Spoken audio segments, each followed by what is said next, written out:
everyone, it's Berni Wall here, IELTS Learning Tips, and today I want to talk a little more about practice and about especially maintaining your practice during these difficult times. Before I start, I just want to remind you that you can join me also on my website, where I send out emails about things that are going on and other useful tips for you. It's IELTSlearningtips.com, and also on my Facebook group, and there's a link to both of these underneath this video. So in the last video I talked about a plan, a daily plan for your practice. And I noticed that a lot of people have been asking, both here and even more so in my Facebook group, about writing and speaking, these two productive skills, which are a little more difficult perhaps to do because you need somebody to interact with, particularly in the speaking, but not impossible. But I want to talk to you a little bit about how important it is to actually practice these productive skills and practice them in the right way so that you're going to make good, steady progress. So I have a little slideshow as usual that I want to share with you, and so we'll go through that. So if you want to improve your writing, you do have to write. You cannot do it by just looking at people's writing or watching videos like this or watching people teach you how to write.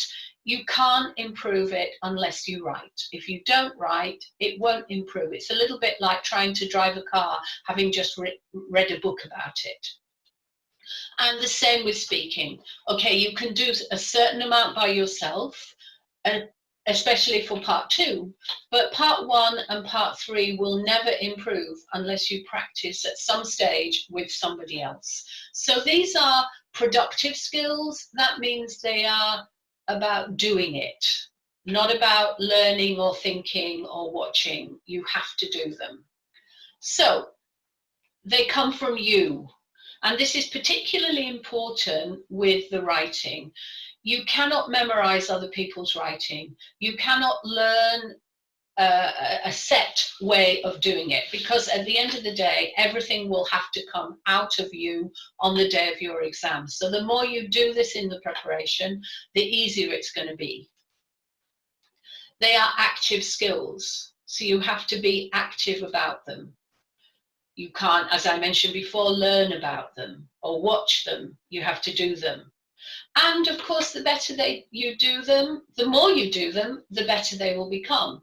And people ask me all the time about speaking, how can I improve my speaking? And I say the only way to improve speaking is to speak, and you have to do it with other people. So if you don't currently have anybody to speak to, then you really need to think about how you can find people to speak to you and to converse with. Okay. The one thing I will say about writing, because it's slightly different to speaking, with speaking, the more you do it, the better it will become. With writing, it will only become better if you're doing it the right way. If you're not doing it the right way, i.e. if you've got lots of grammar errors, spelling errors, or you're just not doing it properly, then it's going to get worse. So it's really important with writing that before you start doing regular practice, you find out whether your writing is correct for the band you want. So it's more about quality than it is about quantity. Once you've got the quality thing sorted, then you can practice more. But initially, it's better to work on getting the quality of your writing correct for your band, which for band 7 is going to be, you know, almost without error. Okay, so that goes without saying. Find people. Online, there are lots of people looking for speaking buddies. Just jump in and find somebody that you can connect with. Or preferably a group of maybe 3 or 4 people would be better. The more you speak, the more it improves your confidence. The more confident you are, the more you'll experiment with things like vocabulary and sentence structure. So the whole thing will improve exponentially the more you do it. If you can manage 10 minutes a day, even if it's with somebody who's not doing the IELTS, you know, if you have a sibling or a partner or somebody in your workplace, if you've just got 5 or 10 minutes and you say, right, let's speak English, it will help. It will help. And keep improving. So as I mentioned before, the more you do it, the more confident you are, the more you'll be willing to try out new words and phrases. I used to like to have a word of the day where I used to choose a word that was not one that I would normally use, but try and incorporate it into my language every day. And that's a good way. So try and learn 3 or 4 words and then try and use them during the day as you speak English. Okay, in speaking, what's important is communication. That's the focus of the exam. If you make a few small errors, okay, the examiner will notice, but it's not the end of the world so long as you communicate well. So it's what you say and how you reply to the answers that's important. And it needs to be logical, it needs to be a full answer, it needs to be spontaneous. You have to perform in the speaking. It's not about a chat. It's about you showing how you can speak well, how you can use good vocabulary, how you can explain things with good sentence structures. And all of that needs practice. Grammar and vocabulary are important. The better your grammar, the more wide your vocabulary, the higher the band you'll get. But the focus is not on accuracy. The focus is on good, spontaneous communication. And remember, it's a two-way process. You also have to listen. Your best way of giving a good answer is to listen to the question. And remember, keep your eye on the examiner too. And if you're speaking to another person, keep your eye on them. And when they seem to want to say something, allow them, because this is a two-way process. Okay. You can do this by yourself. Record yourself, listen, decide how to improve it, make some notes on your performance, and then repeat the same topic. I cannot stress that. Don't go on to another topic. Repeat the same topic and improve it. And do it as often as you can until you think it's perfect. And then do the same with another topic. So that you can do by yourself, but for part 1, part 3, you need to find somebody to converse with. Okay, writing. This is very difficult to do by yourself. Most students can get to 6, maybe even 6.5 on their own, but above that, I would say it's almost impossible. So you need to have your writing checked and edited. You need to know you're on track. You need to know the grammar errors you're making. Often I speak to students and they tell me they've been told that they need to improve their grammar. Have you ever seen a grammar book? It is really thick. There's a lot of information in there. Unless you know specifically what you need to improve in grammar, it's impossible to do it. So if you have a teacher and they tell you you need to improve your grammar, you need to find out what aspects of grammar you need to improve. Even the most famous novelists will check and edit their work. And unfortunately, in the exam, you don't have a lot of time to do that, but it is important to try and build in a little bit of time to do it.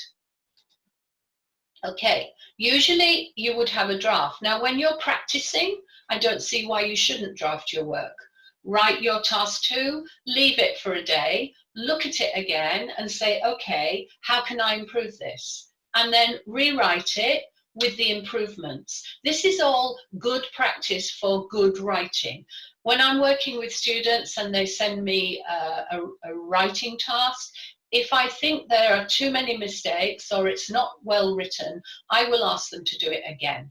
And I think you should do that too in your practice. We make mistakes. I make lots of typing mistakes. And sometimes I'll write a sentence which I think is fine. When I look at it again, I think actually it's not very clear. So don't worry about mistakes. Mistakes are good. They help you to learn. You need to know this. You need to know what to do, which is in the band descriptors, But you need also to know what not to do, and there may be things in your writing that are wrong, that are errors, and you're not aware of them. So you need somebody to help you get that. And the quickest way to get help is to ask a teacher to look at your work and give you some very detailed feedback. So just telling you that your grammar is wrong is not enough. You need to know, is it articles, is it prepositions, is it tenses? What is it in my grammar that's causing a problem? Okay. And you need to practice. So here are some things you can do by yourself. Look at the good models. So in the Cambridge test books, most of them, one or two not, but in most of them there are some examples written by examiners. Now they are quite long and nobody would expect you to do that in the exam, but they are good for looking at sentence structure and vocabulary and how the examiner approaches the question. So analyze them for these things and try this vocabulary and structures yourself in your next piece. Planning is really important. If you do a good plan, it will save you a lot of time and it will improve accuracy a lot, because when you're writing, you will be thinking about language and not about ideas. And that is really important. If you're thinking about ideas, you will have some kind of stream of consciousness writing going on, which will meander and wander and go off the point. Whereas if you have a plan that keeps your ideas under control, then you will be looking at language, and that's what will get you the band 7 and 8. And work on building in your checking. So your 40 minutes must include about 10 minutes planning and 3 or 4, preferably 5 minutes of checking, which means that you have to write it a lot more quickly. And you can do that if you plan well. And then work on your vocabulary, get lots of synonyms and lots of ways of saying the same thing, and work on your grammar so that you have a good range of structures that you can utilize. But the best way is to find a teacher to help you, so that then you'll know exactly how to do it and what to avoid and what to improve. And if you want to talk to me about your writing and your speaking or any other aspect of your IELTS, and if you need help with anything, then please, I'm happy to talk to you about it. So all I ask, if you're going to talk to me, is that you answer some very short questions about your IELTS now. And I'll put a link here so that you can follow the link, answer the questions, make an appointment, and then we'll get together and look at your IELTS and come up with a plan going forward.